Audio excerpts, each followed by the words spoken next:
Передозировка никотина и вейпинг – это должен знать каждый. В данном обзоре мы рассмотрим причины передозировки никотином и, конечно же, способы устранения этих неприятных ситуаций. Также напоминаем вам, что никотин – это достаточно серьезный яд, от которого необходимо избавиться и бросить эту вредную привычку. Ну а тем, кто еще от этой гадости не отказался, мы сегодняшний обзор и посвящаем. Вы на канале «Замечательная жизнь». Мы начинаем.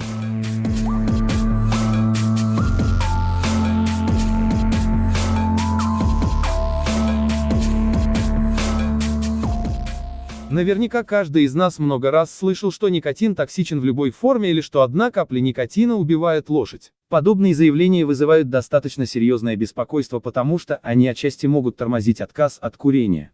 Насколько же действительно велик риск передозировки никотином и что нужно знать даже тем, кто уже отказался от сигарет и практикует вейп? Первым делом, как всегда, будем разрушать мифы. Неизвестно откуда, но существует довольно распространенное мнение, что опасная для человека доза никотина составляет от 30 до 60 мг. К примеру, в жидкости для электронных сигарет это будет эквивалентно 5 мл жидкости с концентрацией 6 мг на миллилитр. При этом человеческий организм с никотином расправляется достаточно быстро, поэтому такой объем жидкости должен попасть в него одномоментно, что, согласитесь, маловероятно. Даже если бы существовала электронная сигарета, которая позволяла бы допустить подобную передозировку, ее пришлось бы дополнить очень объемными и мощными легкими. Информация, конечно, достаточно важная и, скажем честно, даже устрашающая. В нее просто нельзя не поверить. Тем не менее, Бернт Майер, ученый из Граца, решил найти источник этой информации. В своем исследовании он выяснил, что миф этот зародился в ходе сомнительного эксперимента еще в середине XIX века. На этот эксперимент в свое время ссылался Рудольф Коберт. Это токсиколог с очень хорошей репутацией, и поэтому его просто никто не стал опровергать. В соответствии с расчетами Майера, опубликованными в специализированном издании Archives of Toxicology, смертельная доза никотина для человека – от 500 до 1000 мг. Кроме того, этот ученый в качестве аргумента также приводит тот факт, что в крови людей, умерших от никотина, вещества содержалось больше примерно в 20 раз. А это уже заставляет задуматься. Но как же в такой неоднозначной ситуации понять, что никотина многовато? Начнем разбираться по шагам. Итак, мы уже поняли, что серьезно пострадать от никотина довольно сложно, если вообще возможно, но все же бывает такое, и у некоторых достаточно часто, что употребили многовато никотина. Как это можно понять? Да очень просто. Организм вам сам подскажет. К слову сказать, передозировка никотином, чтобы вы знали, может быть, как вы понимаете, от электронных сигарет. Стоит просто постоянно помнить, что этот яд, никотин, содержится и там. Ну, вернемся к передозировке. Если передозировка никотином от обыкновенной сигареты сомнений не вызывает, и вы сразу понимаете, откуда ноги растут, то с передозировкой от электронной сигареты понять бывает возможно не сразу. Передозировка никотином от электронной сигареты будет не так страшна, если вы будете знать ее симптомы. Первый и самый явный признак – это тошнота. Ваше тело таким образом вам объясняет, что нужно сделать перерыв. Обычно тошнота нарастает постепенно, и чтобы дело не дошло до рвоты, достаточно просто немного проветриться и, разумеется, перестать парить, выйти на свежий воздух. Иногда до тошноты может возникнуть головная боль, но проще всего отслеживать именно момент, когда вас начинает мутить. Если с приходом головной боли вы сразу сможете понять причину, то с началом тошноты, а это, напомним, симптом, вы сразу сможете предотвратить негативные последствия.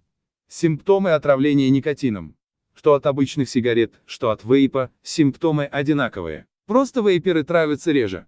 Отравление жидкостью для электронных сигарет возможно, если не обращать внимания на симптомы и злоупотреблять частотой парения. Если вы почему-то игнорируете тошноту и продолжаете дальше парить или случайно проливаете высококонцентрированную жидкость для вейпа на кожу и по какой-то причине не очищаете это, то ситуация может ухудшиться, и вы можете испытать следующие неприятные вещи: головные боли, спазмы желудка, диарею, чрезмерное возбуждение. Отравиться никотином достаточно легко. Понятное дело, что сигаретный никотин гораздо более вреден и яростен, отравиться им достаточно просто. Но так ли легко отравиться вейперу? Самые волнующие любого парильщика вопросы: а насколько часто в жизни встречается отравление никотином и насколько до него легко дойти? Каким вообще образом никотиновое отравление может случиться у тех, кто пользуется вейпом? В данной ситуации проще всего посчитать, сколько надо выпарить жидкости вашей любимой концентрации за пару часов, чтобы получилось 500 мг. Для 6 мг на литр это почти 85 мл, для 3 – 170 мл, а для 1,5 мг – 340. Если смотреть на вопрос детальнее, то нужно, чтобы в пар, который воздействует на тело, попал весь никотин. Доктор Фарсалинос, признанный авторитет в мире науки, провел достаточно интересный эксперимент, в ходе которого парильщикам предлагалась жидкость с концентрацией 18 мг на миллилитр.